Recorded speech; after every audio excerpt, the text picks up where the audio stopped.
वंशी विभूषितकरान्नवनीरदाभात् पीताम्बरादरुणाबिम्बफलाधरोष्टात् पुण्येन्दु सुन्दरमुखादरविन्दनेत्रात् कृष्णात् परं किमपि तत्त्वमहं न जाने। जय श्री कृष्ण दोस्तों, कृष्ण आस्था प्रमीला चैनल पर आपका हार्दिक स्वागत करती हूँ। और आज आरंभ करते हैं अधिक मास अध्याय त्रयोदश 13वां। और अध्याय का शुभारंभ करते हैं श्री विष्णु सहस्रनाम स्तोत्र के साथ में।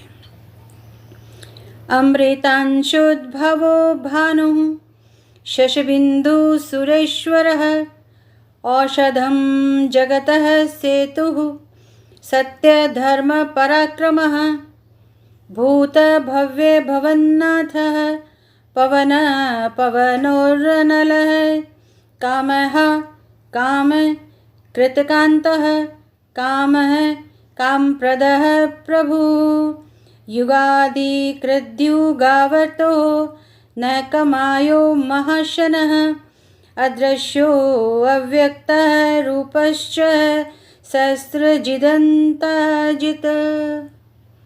अर्थात समुद्र मंथन करते समय चंद्रमा को उत्पन्न करने वाले समुद्र रूप, चंद्रदेव की तरह संपूर्ण प्रजा का पोषण करने वाले देवताओं के ईश्वर, संसार रोग को मिटाने वाले औषध रूप, संसार सागर को पार कराने के लिए सेतु रूप, सत्य रूप, धर्म और पराक्रम वाले वायु रूप, दृष्टि मात्र से जगत को पवित्र करने वाले कमनीय रूप, त्रिदेव, भक्तों को इच्छित वस्तुएं प्रदान करने वाले सर्वोत्कृष्ट, सर्व सामर्थ्यवान, युगादि का आरंभ करने वाले, कल्पांत में सबको ग्रसने वाले, निराकार, युद्ध में हजारों देव शत्रुओं को जीतने वाले, ऐसे बलशाली श्री हरि विष्णु को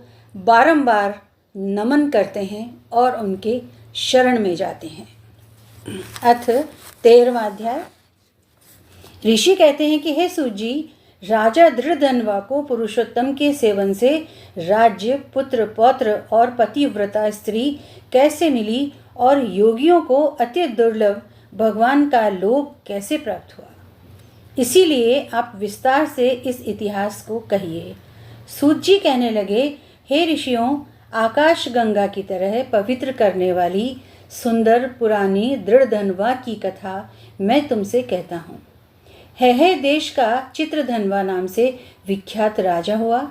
उसका पुत्र महातेजस्वी, सब गुणों से युक्त, सत्य बोलने वाला, धार्मिक दृढ़धनवा नाम से विख्यात हुआ। वह दृढ़धनवा अंगों सहित चारों वेदों को पढ़ करके विधि पूर्वक गुरु की पूजा कर दक्षिणा देकर पिता के नगर को गया।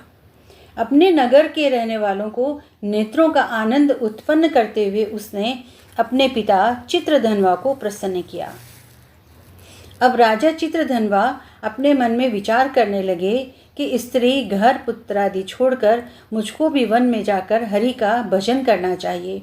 ऐसा मन में विचार करके समर्थ राजा दृढ़धनवा को सब राजपाट सौंप करके विरक्त होकर के पुलह ऋषि के आश्रम को चले।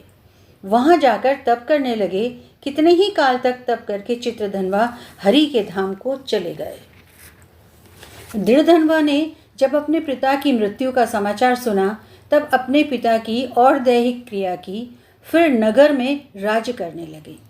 राजा दृढ़धनवा की गुणसुंदरी नाम की स्त्री थी। उसके 4 पुत्र हुए। चारुमती नाम की एक कन्या हुई। उसके पुत्र चित्रवाह, मणिमान और चित्रकुंडल नागों से विख्यात हुए। श्री नारायण कहने लगे कि एक समय सोते हुए उस राजा के मन में यह विचार उत्पन्न हुआ कि मेरा यह सब वैभव किस पुण्य के प्रभाव से हुआ। न मैंने कोई तप किया, न दान दिया, न कुछ हवन किया। अपने इस भाग्य का कारण किससे पूछूं? राजा की इसी विचार में सारी रात्रि व्यतीत हो गई। प्रातः ब्रह्म मुहूर्त में उठ करके यथाविधि स्नान आदि करके उदय होते हुए सूर्य को अर्घ्य दे करके, ब्राह्मणों को दान आदि दे करके और नमस्कार करके वह राजा घोड़े पर चढ़कर तत्काल शिकार के लिए वन में गए। वहां उसने शिकार किया। उसी वन में राजा दृढ़धनवा के बाण से घायल होकर के एक मृग दूसरे वन में भागा। घायल मृग के शरीर से गिरते हुए रुधिर के निशानों से राजा दृढ़धनवा भी उसके पीछे पीछे गए, पर थोड़ी देर में मृग राजा की निगाहों से ओझल होकर कहीं छुप गया। राजा ने प्यास से व्याकुल होकर गिरते फिरते सागर के सामने एक सरोवर को देखा। वहां पर तत्काल जाकर उन्होंने पानी पिया। वहीं पर उन्होंने अत्यंत घनी छाया वाला वट का वृक्ष देखा। उसकी जटा में घोड़े को बांध करके राजा वहां पर बैठ गए। वहां पर वाणी बोलता हुआ तोता आया। राजा को अकेले बैठा हुआ देखकर वह शुक बार बार एक ही श्लोक बोलता रहा, तू पृथ्वी में अत्यंत सुख को देखकर सार वस्तु को नहीं विचारता तो कैसे पार पहुँचेगा। ऐसे उसके इन रहस्यपूर्ण वचनों को सुन करके राजा को यही सोच हुआ कि बारंबार ये शुक ऐसे वचन क्यों कहता है। क्या वह शुकदेव जी हैं? मुझ मूढ़ को संसार सागर में डूबे हुए देख करके मुझको श्री कृष्ण का भक्त समझकर मुझ पर कृपा करके उद्धार करने को आए हैं। वह इसी विचार में थे कि पीछे से उसकी सेना आ गई। वह तोता तो राजा को उपदेश देकर अंतर्ध्यान हो गया और राजा अपने नगर में शुक के वाक्यों को स्मरण करते रहे। इति 13वां अध्याय। दोस्तों, अधिक मास में जो अध्याय आप पुरुषोत्तम मास के सुन रहे हैं, महात्म्य जो आप सुन रहे हैं, बहुत ही महत्वपूर्ण और लाभप्रद हैं। अपने इष्ट मित्रों के साथ में, अपने स्नेहीजनों के साथ में अवश्य ही शेयर करना ना भूलेगा। जय श्री कृष्ण।